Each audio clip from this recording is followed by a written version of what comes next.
Docteur Garofalo, pourquoi vous avez décidé de vous spécialiser de la médecine préventive, la médecine fonctionnelle? Alors, j'ai décidé de faire de la médecine fonctionnelle car c'est une pratique qui est un peu plus large que la médecine classique, qui va explorer surtout la maladie. Là, on va être dans une médecine de la prévention, une médecine prédictive également, qui va nous permettre d'aller plus loin et de connaître un peu le futur du patient. D'accord.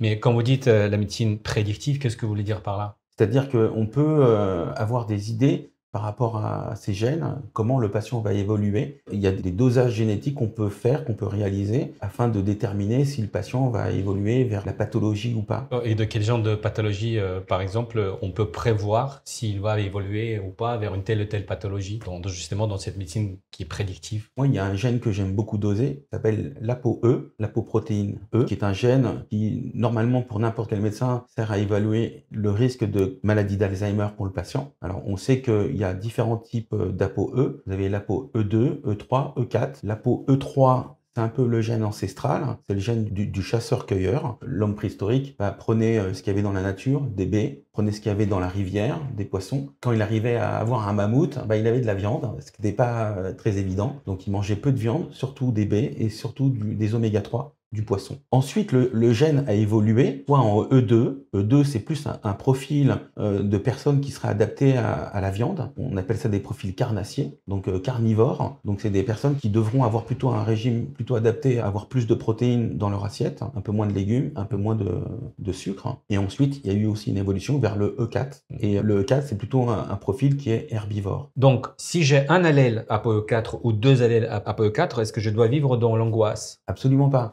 À partir du moment où vous avez un allèle ou deux allèles, il faut savoir que quand on a deux allèles, un qui est transmis par la mère et un autre qui est transmis par le père, ça représente à peu près 5% de la population. Là, on a un risque augmenté de façon statistique qui est beaucoup plus élevé d'évoluer vers un Alzheimer.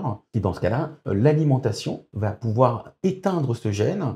Et ça, c'est maintenant, ça on le sait bien, on peut ne pas du tout exprimer la maladie d'Alzheimer ou des maladies cardiovasculaires avec des hypercholestérolémies, parce que c'est associé à des profils d'hypercholestérolémie importants. Est-ce que vous préconisez de manière régulière aux gens de tester ce gène ApoE4 ou, par exemple, vous allez uniquement le prescrire à des gens qui ont déjà eu l'historique d'Alzheimer ou de maladies cardiovasculaires dans la famille? C'est intéressant de faire le profil ApoE pour savoir si vous êtes ApoE4. Parce que si vous êtes ApoE4, on va pouvoir, via l'alimentation, agir pour éteindre ce gène afin de ne pas évoluer vers des maladies cardiovasculaires et une maladie neurodégénérative telle que l'Alzheimer, d'autant plus que si vous avez des antécédents familiaux. Pour ces patients-là, moi je recommande, en cas d'infarctus, d'AVC dans la famille, de maladie d'Alzheimer, de faire ce profil afin de se prémunir et de faire de la prévention de la maladie d'Alzheimer ou des pathologies cardiovasculaires. Maintenant, j'ai une autre question. Si dans ma famille, j'ai pas d'antécédents maladie Alzheimer ou de maladie cardiovasculaire, est-ce que je dois connaître mon profil ApoE? Je pense que c'est intéressant de le faire quasiment à tout le monde, parce que ça va un peu vous donner une orientation de comment vous devez nourrir vos gènes afin d'évoluer dans le well aging, dans le bon vieillissement. C'est intéressant. Donc ça, pour vous, c'est un gène qui est important à tester. On va rester dans la génétique parce que c'est un sujet qui vous passionne. C'est un sujet qui me passionne parce que moi, je crois beaucoup à la médecine prédictive. C'est-à-dire, je veux connaître les risques et comment je peux éviter mes risques de vieillissement, de développer des maladies, etc., etc. Docteur Garofalo, est-ce qu'il y a d'autres gènes que vous utilisez dans le cadre de la médecine prédictive et préventive? Oui, il y a d'autres gènes que j'utilise dans la médecine prédictive, en particulier le gène MTHFR, méthyltétrahydrofolate réductase. Alors c'est une séquence génétique qui va permettre la fabrication d'une enzyme qui est le méthyltétrahydrofolate réductase. Comme le nom l'indique, ça va réduire les tétrahydrofolates, les vitamines B, B9 en particulier, pour récupérer le radical méthyle qui est à la surface de ces vitamines B. Cette enzyme va récupérer ce radical méthyle et va l'amener vers le gène afin de bloquer des lecteurs de gènes inflammatoires, les histones. Ce sont des lecteurs de séquences génétiques. En particulier, ça va bloquer la lecture de gènes inflammatoires qui expriment des protéines inflammatoires telles que l'homocystéine, qui est un marqueur du risque cardiovasculaire et de maladies inflammatoires, telles que les cancers, les maladies neurodégénératives, là aussi.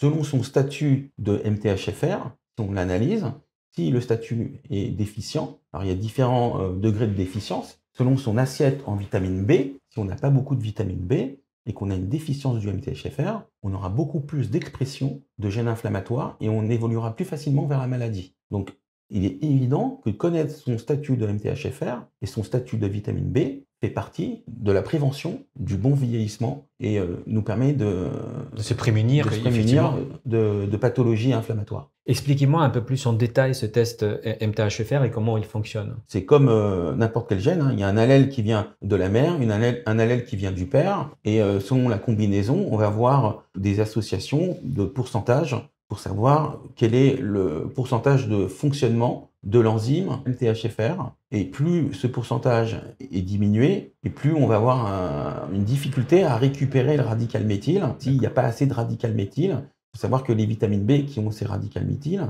ils vont servir à plein de réactions métaboliques.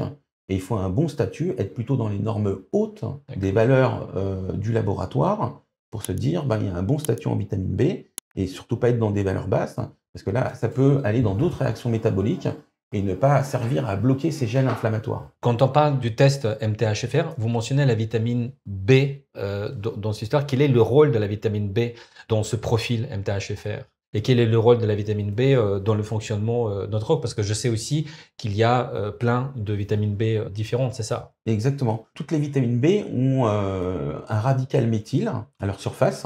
Et cette enzyme, le MTHFR, va récupérer ce radical méthyle qui va servir à la méthylation. Et il faut ce radical méthyle afin de bloquer justement le déroulement de l'ADN via les histones, qui sont des lecteurs, comme je vous le disais, de la lecture de l'ADN et de l'expression des gènes inflammatoires, en protéines inflammatoires. Et le fait d'avoir ce radical méthyle, ça va empêcher la lecture de cette histone, de l'ADN inflammatoire. Donc du coup, donnez-moi un exemple, un patient chez qui vous recevez le résultat de MTHFR inquiétant. Qu'est-ce que ça va représenter et qu'est-ce que vous allez conseiller à ce patient ou cette patiente? Pire scénario, les personnes qui ont un MTHFR qui est déficient de l'ordre de 25%. C'est-à-dire qu'il s'exprime qu'à 25%. Donc une activité très diminuée. Dans ce cas-là, ces patients, je regarde leur statut en vitamine B. S'ils ont un statut qui est normal bas, je leur dis, c'est pas du tout qu'il faut. Il faut être plutôt dans un statut normal haut, des normales du laboratoire, pour optimiser l'apport de donneurs de méthyle.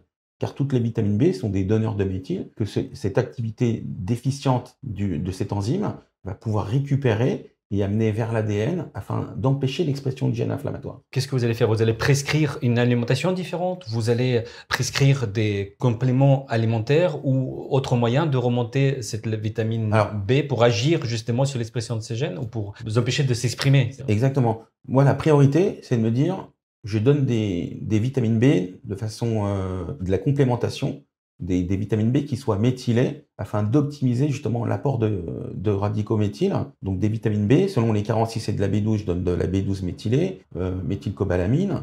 Si c'est de la B9, je donne de la tétrahydrofolate afin d'optimiser le statut en vitamine B méthylée et de bloquer l'expression de gènes inflammatoires. J'appelle vraiment les vitamines B des vitamines qui sont des vitamines anti-inflammatoires sur le plan génétique. On a vraiment des molécules qui vont avoir une action, c'est vraiment l'épigénétique qui va agir sur l'ADN et bloquer l'expression de gènes inflammatoires et nous protéger de maladies inflammatoires. D'accord. Et quand on parle des maladies inflammatoires, encore une fois, on va le rappeler, parce que ce sont ça les maladies du vieillissement ou du mauvais vieillissement. C'est quoi ces maladies inflammatoires dont on va se protéger en régulant la vitamine B basée sur l'examen prédictif, si je comprends. C'est quoi ces maladies? Vous avez les cancers. La cellule cancéreuse, c'est une cellule inflammatoire. Vous avez toutes les maladies cardiovasculaires, infarctus, AVC. Vous avez toutes les pathologies neurodégénératives, Alzheimer, Parkinson. Vous avez tous les états qui sont un peu borderline aussi, dès qu'on a des douleurs chroniques, des tendinites, tout ce qui est inflammatoire. Même la dépression fait partie de cela. Ça fait partie de processus neuro-inflammatoires. Je trouve ça absolument fascinant, le fait que si on remonte de la maladie vers la vitamine qui est déficiente, et on peut voir si on va éventuellement être déficient en cette vitamine avec ce test prédictif, MTHFR, je trouve ça absolument fascinant. Et du coup, votre logique, c'est se dire, il faut connaître son statut génétique, si je comprends bien. Ensuite, on teste, dans ce cas-là, si on a un statut qui n'est pas bon ou qui est problématique, on va tester les groupes vitamine B, c'est ça. Et par la suite, on va pouvoir agir, se surveiller au final. Ouais. Donc, c'est quelque part, c'est de se protéger, d'évaluer ses risques quelque part et de faire tout en sorte que ça ne nous arrive pas, en tout cas de retarder le plus longtemps possible l'arrivée de ces maladies chroniques, si je comprends bien. Exactement. Et les patients qui ont un déficit du MTHFR, ces patients-là, il va falloir leur dire que toute votre vie, il va falloir doser votre vitamine B, B6, B9, B12, afin de faire en sorte que vous soyez dans des normales hautes et jamais basses. Parce que plus vous serez dans des tendances basses, et plus vous allez augmenter votre risque de développer des pathologies. Le statut MTHFR est également très important chez les jeunes femmes qui sont dans des programmes de procréation médicalement assistée. D'accord.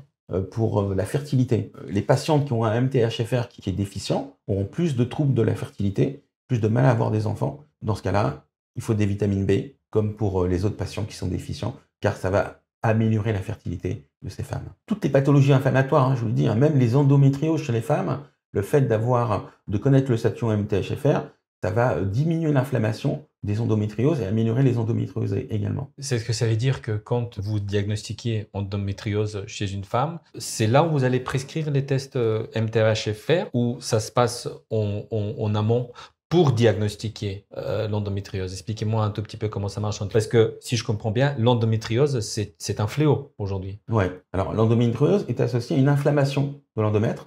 Et là aussi, il va falloir trouver des facteurs qui vont diminuer l'inflammation. Et connaître son MTHFR, c'est l'une des choses à connaître afin de jouer sur l'inflammation. S'il y a un MTHFR qui est déficient, il suffit de donner des vitamines B afin d'optimiser justement le blocage de ces gènes, l'expression de ces gènes inflammatoires et diminuer l'ambiance inflammatoire du patient. Quelles sont les autres analyses génétiques qu'on peut faire dans la médecine préventive, dans cette médecine fonctionnelle? Alors, effectivement, il y a une autre analyse génétique que j'aime bien faire dans la médecine prédictive, c'est ce qu'on appelle la FUT2, fucosyltransférase de type 2. C'est une séquence génétique qui va permettre la fabrication d'une enzyme qui elle-même va fabriquer un sucre qu'on appelle le fucosylactose. C'est un sucre métabolique, ça n'a rien à voir avec le lactose, le lait. C'est un sucre métabolique qui va permettre d'avoir une qualité de mucus de bonne qualité. Dans quel cas vous allez doser le gène FUT2? Alors, je dose ce gène FUT2 chez les patients qui ont des troubles fonctionnels intestinaux. Comme par exemple, quels sont les symptômes chez moi quand je viens vous voir qui vont dire tiens, je vais vous tester ça? C'est le fameux syndrome de l'intestin irritable, c'est-à-dire des douleurs abdominales, des troubles du transit, diarrhée, constipation, des éructations ou des flatulences, des ballonnements, tout ce type de symptômes où en médecine classique, on va dire, bon, on n'a pas grand-chose à donner. Là, on se dit, il y a probablement un problème de dysbiose, de perturbation de la flore intestinale. Est-ce qu'elle est d'origine externe? Est-ce qu'elle est d'origine interne? Et c'est souvent le côté interne, la génétique, qui va me permettre de répondre à ça. Les patients qui sont déficients en FUT2 ont ce qu'on appelle une perturbation de la flore intestinale, qu'on appelle dysbiose. On appelle ça des dysbioses génétiques, ça représente à peu près 20% de la population. Donc c'est important de savoir si on est déficient ou pas en FUT2, parce que le fait de ne pas fabriquer ce gène, de pas avoir ce gène, va faire qu'on va pas pouvoir fabriquer ce sucre qui améliore la qualité du mucus. Donc si vous savez qu'on nourrit notre flore, la bonne flore intestinale, les firmicutes, les bactéroïdes, c'est les bonnes bactéries qui composent notre flore intestinale. Ces bonnes bactéries, on les nourrit par l'intérieur via un bon mucus. Ça va servir d'élément nutritif aux bonnes bactéries afin de se développer. On les nourrit également de l'extérieur par l'apport de fibres, d'oméga 3. Le fait de les nourrir de l'extérieur, l'effet de les nourrir de l'intérieur va optimiser leur développement et la bonne santé. Alors on sait que cette bonne flore est associée à une bonne santé. Et donc le fait de connaître son statut en FUT2 va nous permettre d'optimiser notre santé, car si on est déficient, il y a des solutions. On peut apporter ce sucre qu'on n'arrive pas à fabriquer. On peut donner du fucosylactose qui peut améliorer la nutrition, la qualité du mucus et la nutrition des bonnes bactéries. Est-ce que c'est absolument indispensable de doser son gène FUT2 si on a, comme vous dites, des douleurs abdominales, constipation et d'autres symptômes comme ça? Est-ce que c'est obligatoire selon vous? Je pense que c'est essentiel afin de savoir, de répondre à des questions de patients qui n'ont aucune réponse face à la médecine classique. On leur dit prenez du Spasfon ou certains médicaments, du Spagulax. Là, on n'a pas de réponse. À chaque fois, on leur dit faites de la gestion du stress, de certaines choses pour vous détendre, alors qu'il y a peut-être quelque chose de l'ordre du génétique qui est dysfonctionnel et qu'on peut améliorer en apportant juste un sucre qu'on n'arrive pas à fabriquer. D'accord. Et on ne parle pas de sucre classique, on parle On ne parle pas de sucre bonbon gâteau, on parle de sucre métabolique. qui s'ingère sous quelle forme? C'est En des complément injections. alimentaire, C'est un en complément alimentaire, tout un simplement. comprimé à prendre tout simplement. Donc au final, on peut soulager nos douleurs à partir du moment où on connaît ce statut génétique. Vous faites le lien avec le dysfonctionnement, c'est ça, de notre microbiote, si je comprends bien. Et du coup, vous prescrivez tout simplement un complément qui, lui, va pouvoir régler ce Alors, problème. ça va participer à améliorer le patient.